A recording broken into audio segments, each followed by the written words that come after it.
says shot 65% in the fourth quarter, 13 of 20. But I know there's always an element of shot making, but just to be in that situation on the road, their offenses come in and to get that quality of shots, to get that type of shot making, would you feel during that fourth quarter? It was great shot making. Both teams, including us, the guys stepped up and made big plays. The best part about that is in those situations, getting a shot every time down. To get 20 field goal attempts in the fourth is good because it means you're not turning it over, and you're getting shots on goal, which not only gives you a chance to make the shots, but it gives you a chance to get back and set your defense. So thought the execution was pretty good on that end of the floor last night. I wasn't able to track it out. I don't know if this is something you guys do, but it seemed like Kaysen had like 20 loose balls last night. Yeah. Just what'd you see from him in terms of just kind of being on the spot? Yeah, he's got a great nose for the ball. He's a ball hawk, and he got a couple timely offensive rebounds. Even the fadeaway he made on the under out of bounds play was kind of a broken play. He had to go get a catch there before he even got the shot up, and he had the one in the post on Gobert. He's got a couple tips from behind that didn't even change possessions for us, but just kind of killed plays. So he continues to be incredibly impactful for us, and we move him all over the floor, both ends, and he just looks like a seasoned guy out there. Look, it's one thing to make shots, but they were big shots because they were making runs at you, and it was different guys. Jalen, Shea obviously, but Caruso gets underneath the basket a couple of times. Just different guys stepping up and make plays. Yeah, last night the offense won us the game. I thought defensively we got a little loose down the stretch, calling it like it is. It was kind of that kind of game for both teams. The offenses were better than the defenses last night, and so we obviously needed all those points in order to win the game. There is some things we can learn on the defensive end. I thought we just got a little loose late game on some things that we can hopefully clean up as we head into game 5. But the offense was huge and the shot making was huge. And, the guys made the right plays. They moved the ball. You mentioned the Caruso plays. Those were both passes.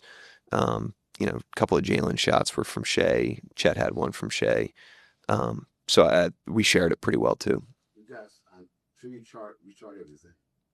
I've never figured out, but how many illegal screens does Dort draw? They set an illegal screen on him. Well, Dort got 2 last night.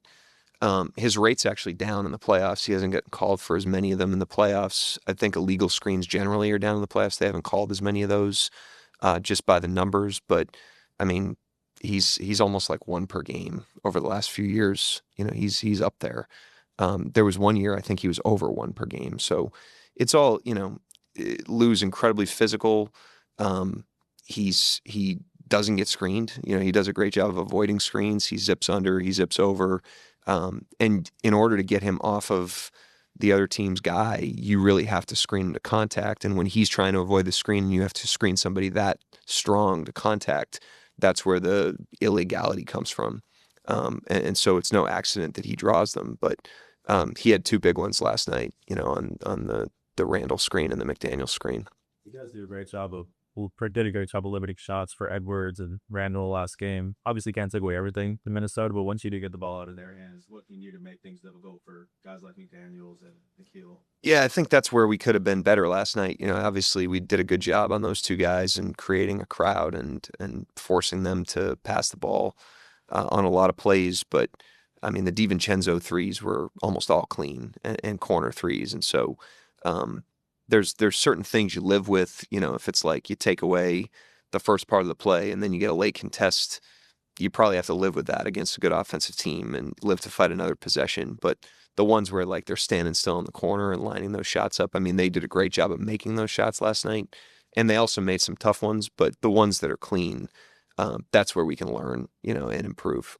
Obviously young guys are going to have their ups and downs in the playoffs, but J-Dub seems like somebody doesn't stay down for long. He bounces back quickly last game. Think a good example. Just what is it about his mindset, his approach, his play style that allows him to do that? Well, he's a great player, first of all. And when you're a great player, you have more access to great games. And he's a great player. So he's still learning. And the playoffs are hard. And I mentioned this in the Denver series, but You look at guys like Jokic, had some tough games in our series. Shea's had tough games in the playoffs. Dubs have tough games in the playoffs. Like all the great players, you don't play 14 games of high level basketball and just coast through it. It's just not how it works. You don't do that in the regular season, but you certainly don't do it in the playoffs. So I think because of Dub's age and relative inexperience, there's a little bit more of a spotlight on that, but the reality is all great players go through the ups and downs in a playoff run, and he's no different. But he's done a great job of learning from that and keeping himself in it and playing the next possession, playing the next game, and it's served him and us really well. What sort of lift has Kenrich given you in the series specifically? I mean, he's been great. He's given us really, really quality minutes. This is a big team, Minnesota. They have big wings. They have big front court player. Reed is like a big four. Randall's a big four. Obviously, Gobert's huge. But McDaniels, has great wing size. Alexander Walker's got good wing size. Edwards is obviously a electric athlete. They're playing Shannon, who's got great wing size. So they're just kind of big across the board. And so he just kind of helps the cumulative size. He helps on the glass. He can handle a bunch of different matchups. He helps us a little bit offensively. And it's kind of a way for us to, play smaller and gain some fluidity on offense while maintaining a level of, like I said, positional size and physicality. And he's done a great job. He's played inconsistent role game to game, but when we've called his number, he's been incredibly impactful, including last night. He gave us big minutes. The team has done a great job of staying in the moment, not getting too far ahead, and looking at what's on the horizon. What's been the key for them to be able to not look what's on the next level? Yeah, we just try to make a habit of staying very present, and we've tried to do that for years now. So that's not like a playoff skill. That's hopefully in the water, at least in terms of our ideals. Like it's hard to stay present. It's easy to slip into the past or slip into the future, but we've tried to do a good job of grounding into the moment and just handling the next challenge in front of us, the next game in front of us. If we're in the game, the next possession in front of us, and just trust the compounding nature of just stacking those games and stacking those possessions and stacking those days. And this team's done an unbelievable job of that. And I think that's where we access our best. So that'll be important for us in Game 5, as it is every night.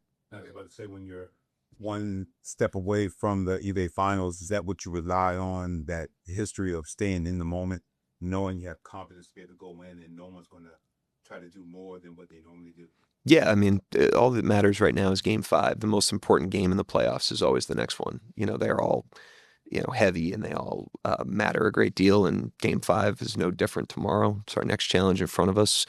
And if we want to win Game 5, it starts by our preparation tomorrow morning. And then once the ball goes up in the air, our execution of the first possession and then the second and third and, so on. Maybe this relates to the presence that you're talking about, but your guys always talk about trying to learn something meaningful from every experience to get better for each experience. As you look at maybe the 96 hours of your time in Minneapolis, what do you feel like the guys learned from that 2-game set? Well, we learned a lot from the game, Game 3 itself. I think there was a certain level of thrust and force and physicality that Minnesota brought to that game that we didn't level up to. And we certainly had to learn that lesson. And we applied that in Game 4. And Minnesota wasn't any less physical, forceful, or ready to play. I mean, both teams were incredibly ready to play last night. That was a high-level game. But the other thing is just the neutrality of the 96 hours. I mean, we didn't change anything we do. The mood of the team didn't change. Our process didn't change. That's something we've taken pride in, through the ups and downs over the course of years. That day to day, we're pretty cold-blooded about just stripping the lessons from the last game, learning from them, and then applying them forward, and then fully competing in the next opportunity and repeating that process as ruthlessly as we can. And I thought the guys did a great job of that, coming off of what was obviously a disappointing loss. I know you said after Chet missed the 2 free throws in the Denver series, you said it's the last guy you worry about. Considering what happened in Game 3, was home, all the family there to watching, is it the same thing? Yeah, I mean, this whole team, I really, after Game 3, I mean, we showed the stuff that we needed to improve, and certainly made sure that we, took the relevant lessons from that game. But like, they don't need speeches, and they don't need motivation. Like, you can pretty safely bet on the internal competitiveness and pride and collective competitiveness and pride of this team. And Chet's a great example of that. I mean, he's always going to compete in the next moment. He's always going to stand back up.